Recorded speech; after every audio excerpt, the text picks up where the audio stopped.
Stoicism arrives where Aristotelian telos left us off. The Stagirite, Aristotle, taught us that the world is ordered by purpose. Stoicism enters now to teach us how to survive said purpose, where and when such become a challenge. Those points in time where purpose and the universe have colluded and agreed that today is your day to be tested. All becomes about the manner in which to survive the unavoidable, the unalterable, the painful trials and flames, and remained unchanged, if not unscathed, unbroken. To these ends set by this reason, Stoicism conflicts not with the father of logic, it completes him. Tailors engendered beyond nature's hold, envelops now inward. What Aristotle situates in function, Stoicism relocates to comportment. The structure of our world is immutable and fixed, rational, sensible, and necessary. Your only remaining freedom lies in your giving consent. Your only remaining freedom lies in your giving consent. Aptly resolute, this is the decisive Stoic innovation. Obedience requires not some other, when we are all rooted in the earth of what is. A world governed by Logos, the all-encompassing, all-pervading rational order, whose determinations result in the absolute. Nothing happens without reason. Nothing. Nor could anything ever happen or have happened otherwise. That which mankind has defined as fate is no expression of chaos, but one of intelligence. Rebellion may always have its appeal, but resistance here is mere denial, rooted in ignorance. Though such counterintuitions are not unfounded, confuse it not with the abdication of the spirit, but with the coronation of understanding. This is no submission. When one comes into truths concerning the rationale of events, resistance appears childish, with anger evincing the irrational. Childish. Your desirous strains are but miscalculations. Your sufferance, a malfunction. Thus, of course, you become free. Freedom here now redefined as the progression of a natural alignment with all that must occur. Stoicism is a noble discipline, yet it may not necessarily protest any injustice, but rather correct its judgment of it. It would not oppose misfortune, but recalibrate its perspective toward it instead, as it would injustice. In short, it would, concerning all of the world's ills, simply revise its expectations. The world is never wrong. Only the individual's interpretation of it is. Power need no longer be a threat when transcendence here is psychological, recognizing there is no heaven as there is no hell, and no gods thereupon to issue any decree. Order is imminent, unquestionable, and whereso it be so, all-encompassing in its changing. Fate dispenses with command. Our ordinance is feeble, for necessity overrules us.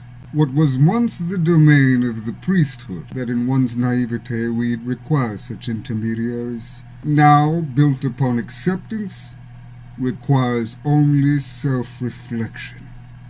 Stoicism promises serenity. Strip away desire, attachment, and hope, despair for all that is yearned, for all of concern. Strip away, excise, rid thyself from the anguishes, from thy anguishes, from the emotional tethers that bind you to outcomes, any situation beyond your control. It is not only a futile waste of time, but a waste of resources. To concern with self with matters outside of one's control. Eliminate the things that chain you. Eliminate the chains that bind you to these, and what remains is invulnerability.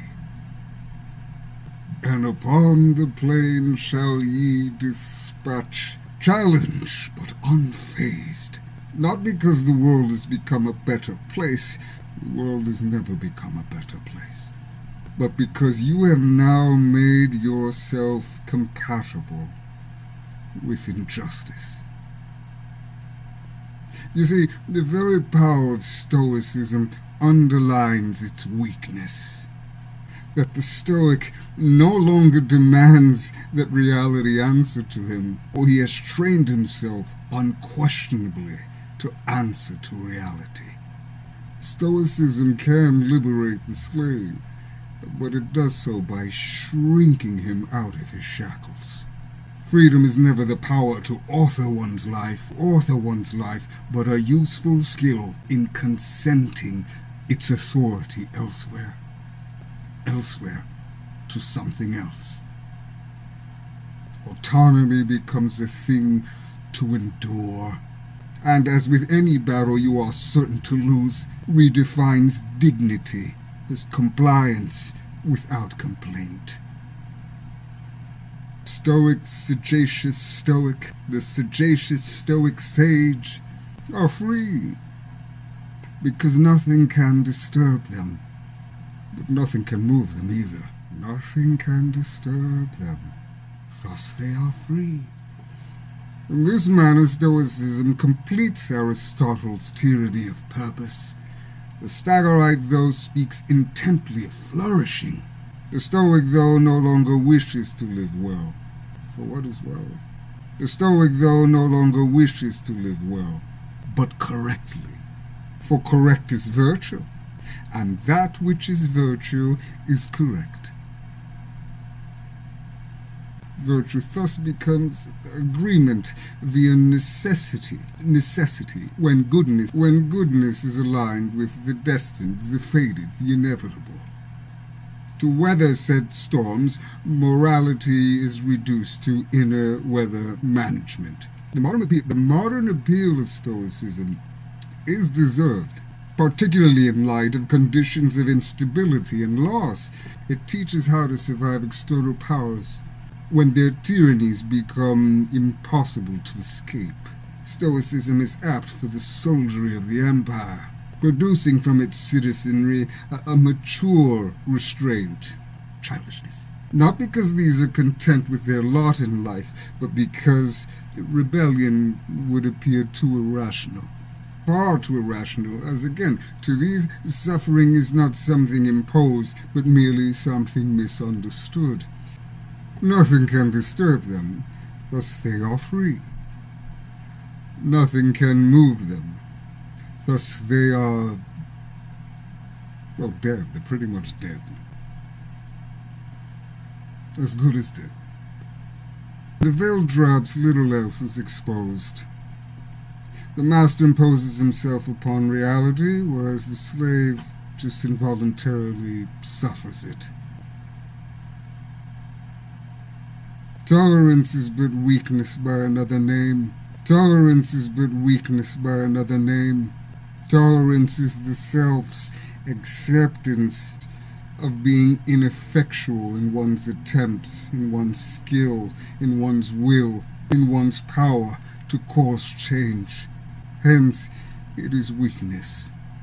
We tolerate that which we must, not that which we choose. We tolerate that which we are too weak to change. This is why Stoicism is the natural, indispensable bridge that we must traverse if we are to follow what is next. And that is that once obedience is internalized as virtue, once fate has been accepted as rational, the final process is elementary. The order no longer requires rationality, reasonableness, but can now declare itself as good, or to put things more appropriately, sanctimonious, as rechristening itself as good. What Stoicism teaches in private, one Thomas Aquinas having already unlawfully appropriated it, would sanctify aloud publicly. Ironically, what is fate, he and his kind would make law. What is logos will be forced to face a name, a will, and most reprehensible of all, a moral demand.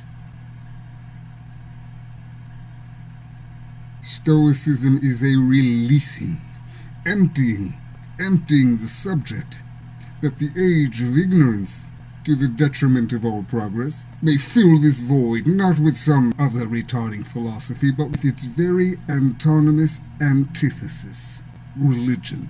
Religion, more specifically theology, which is particularly asinine, should have never become, and should die 1,000 deaths. In closing, the lasting legacy of Stoicism stands strong on the virtue of its ability to withstand that which is unavoidable. An indispensable tool to the sovereign self, and any philosophy that champions inner strength.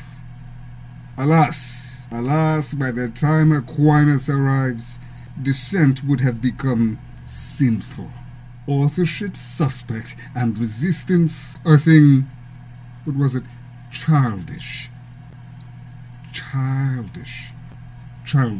The next essay will concern itself with the proper dismantling of one Immanuel Kant. The following after that will concern itself with the just annihilation of that aforementioned Christian philosopher, charlatan saint, and primary Aristotelian plagiarist. And keeping with the aforementioned theme of childishness, I've decided to aptly title that work with the following verse in rhyming iambic.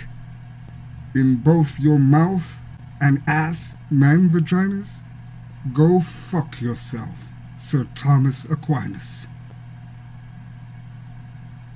That is her moral, I-Theism in philosophy, with your host, Reverend Count MoriVond.